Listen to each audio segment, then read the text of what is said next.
Welcome to The Explainer.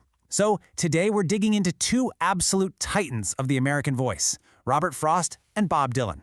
You've got the quiet, thoughtful poet of the snowy New England woods, and then you have the electric, howling troubadour of the protest generation. I mean, they seem like they're from different planets, right? But what's so fascinating is that when you look closer, you find they share this deep, really surprising connection. Okay, so let's just lay it all out there first. The Great Divide. On one side you have Frost. He is the poet of the pasture. Everything is traditional, rural, quiet. He's a master of formal meter. Then, on the other side, you have Dylan. He's the sound of the pavement. Rebellious, urban, loud, and totally fluid. Basically, he tore up the rulebook. So the real question is, how on earth could these two giants possibly have anything in common? You know, the Pulitzer-winning traditionalist who seemed to carve his wisdom right out of the frozen earth, and the Nobel-winning folk singer who became the voice for a whole generation of change? Well, the answer, it turns out, is all in how they listen to the world around them. Let's start with Frost, a guy who absolutely believed in structure.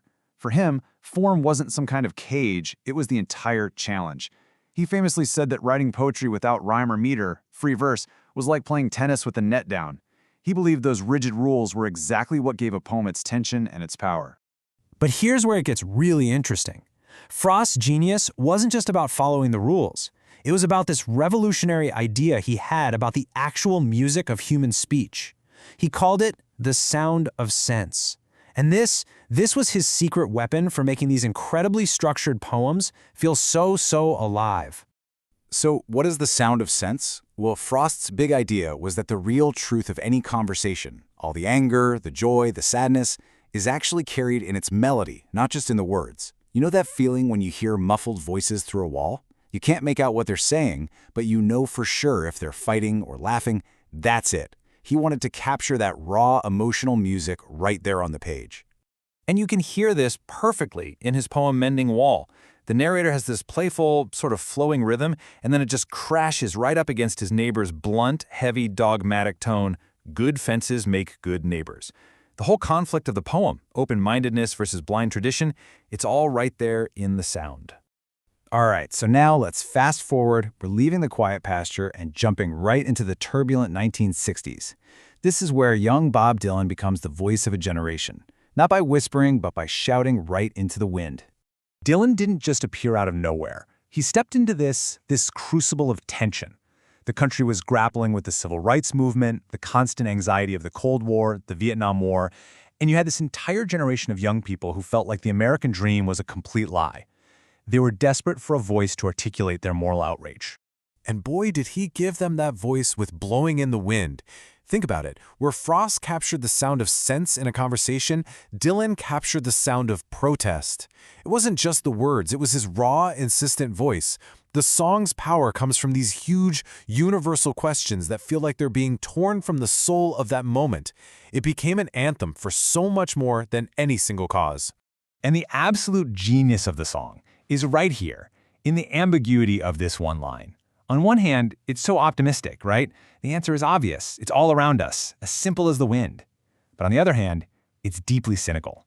The answer is totally intangible. You can't grasp it. It's as elusive as the wind.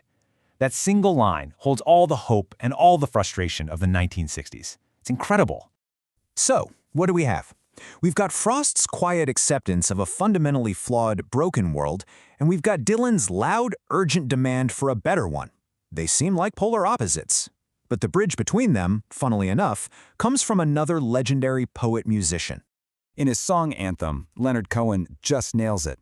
He gives us the perfect synthesis for these two worldviews. That key insight, there is a crack in everything. That's how the light gets in. It doesn't pick a side. It manages to hold both truths at the exact same time. I mean, this harmonizes them perfectly. That first part, there is a crack in everything, that is pure Robert Frost. It's an acknowledgement of a fundamentally broken, imperfect world, but the second part, that's how the light gets in. Well, that's pure Bob Dylan. It's the urgent call to action, to protest, because it's through those very cracks that justice and truth can finally break through. So here's the crucial point.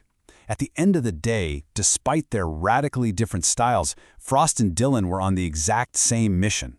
They were both trying to take the temperature of the American soul.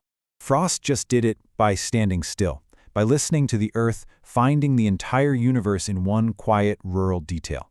Dylan, on the other hand, did it by staying in constant motion, riding the highways of a nation in turmoil, shouting right back at the thunder of his times. One looked inward, the other looked outward, but they were both searching for the same fundamental truths about who we are. And ultimately, that's what they both remind us. That their art, whether it's carved into perfect meter or amplified through a harmonica, forces us to confront ourselves. And maybe that's the real takeaway here. Whether the answer is hidden deep in a dark, snowy wood or just blowing restlessly in the wind, isn't it our most important duty to never, ever stop asking the question,